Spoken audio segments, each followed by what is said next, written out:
பிரியமானவர்களே, ஆண்டவர் இயேசுவின் நாமத்தில் வாழ்த்துக்களை கூறி இயேசுவோடு பேசுவோம்.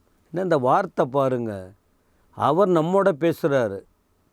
ஆனால் நாம் அவரோட இயேசுவோடு பேசுவோம் பாருங்கள். அப்படின்னா இப்போ எப்படி இயேசுவோட பேசுவது?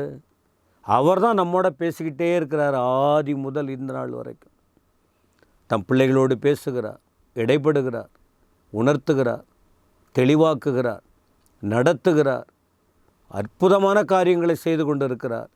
ஆனால் நாம் அவரோட பேச நேரத்தை ஒதுக்குவதில்லை. கடந்த 4 செய்தி உங்களுக்கு கொடுத்துருக்குறேன். இன்னொரு வார்த்தை கூட பாருங்கள். என்ன வசனம்? 1 தீமோத்தேயு 4:7. தேவ பக்திக்கு ஏதுவாக முயற்சி பண்ணு. ட்ரை பண்ணுங்க. எதுக்கு? கடவுள் பக்தியாக இருக்கணும். தேவ பக்தி ரொம்ப முக்கியம். அநேகருக்கு ஏராளமான பக்தி இருக்குது. ஏராளமான பக்தி இருக்குது. தேசபக்தி இருக்குது, சுய பக்தி இருக்குது, மனித பக்தி இருக்குது, உலக பக்தி இருக்குது, என்னென்னவோ பக்தி இருக்குது. ஆனால் தேவ பக்தி ரொம்ப முக்கியம். வேதாகமம் இதை அழுத்தம் திருத்தமாக நமக்கு சொல்லுகிறது.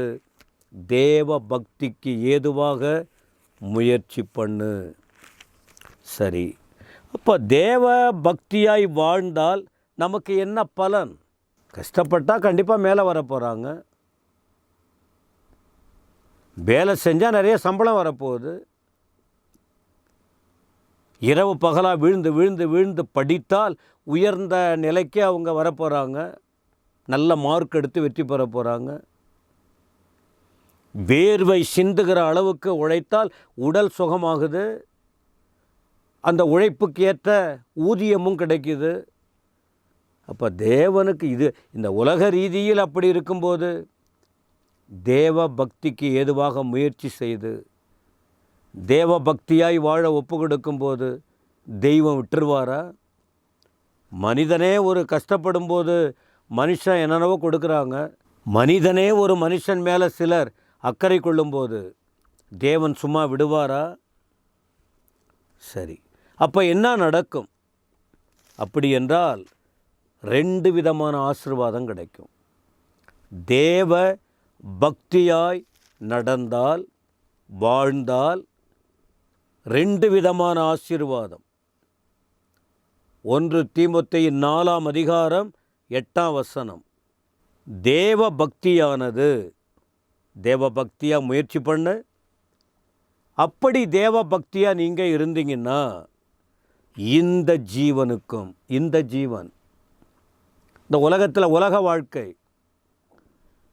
இதற்கு பின்வரும் ஜீவனுக்கும் வாக்குத்தத்தம் உள்ளதாகையால் எல்லாவற்றிலும் பிரயோஜனமானது. அப்போது இந்த உலக வாழ்க்கை மறுமையின் வாழ்க்கை. அதை தான் இதுக்கு முன்பாக கூட சொன்ன நித்தியமான ஆசீர்வாதம். இம்மையிலும் மறுமையிலும் ஆசீர்வாதம். ஜீவன், அழியாத வாழ்க்கை. அழியாத வாழ்க்கை தேவ பக்தியாய் வாழ்ந்தார். யோபு தேவ பக்தியாக வாழ்ந்தார். எவ்வளவு சோதனை வந்தது, எவ்வளவு பிரச்சனைகள் அவருக்கு வந்தது. தேவனுக்கு பயந்து, பொல்லாப்புக்கு விலகி, என்ன தான் வந்தாலும் தேவ பக்தியோடு வாழ்ந்ததனால என்ன நடந்தது பாருங்க? இரட்டிப்பான ஆசீர்வாதம். இரட்டிப்பான ஆசீர்வாதம் ஆண்டவர் கொடுத்தார். வேதத்தில் படிக்கிறோம். அப்போ தேவ பக்தியோடு வாழுறவங்களுக்கு 2 மடங்கு ஆசீர்வாதம்.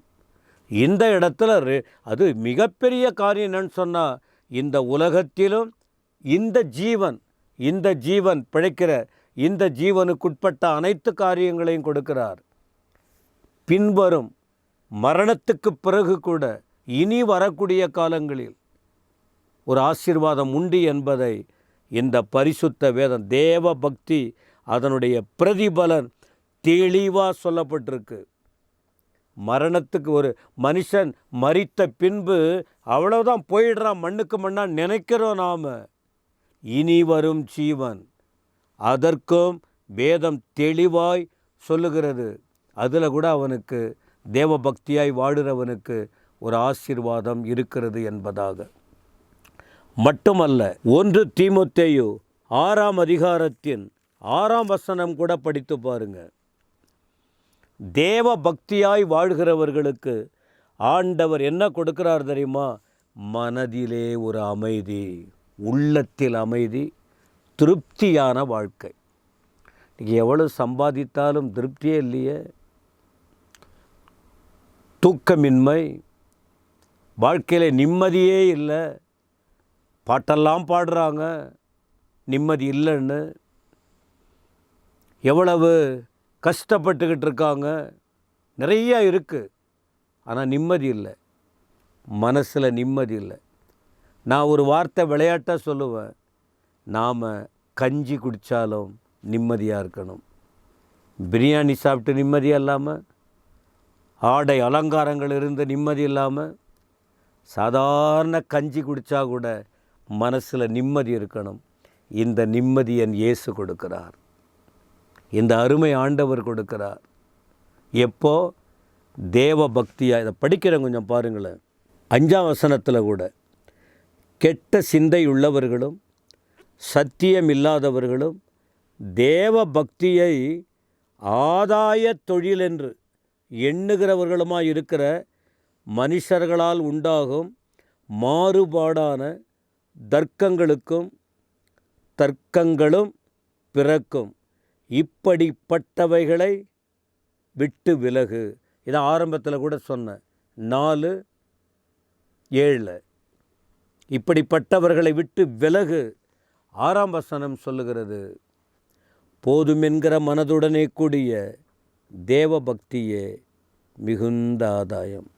போதும், எனக்கு போதும் என்கிற மனதுடனே கூடிய தேவ பக்தியே மிகுந்த ஆதாயம். அதுதான் நான் சொன்ன தேவ பக்தியாய் வாழ்ந்தால் பிரியமானவர்களே, மனதில் நிம்மதி, மனதில் அமைதி.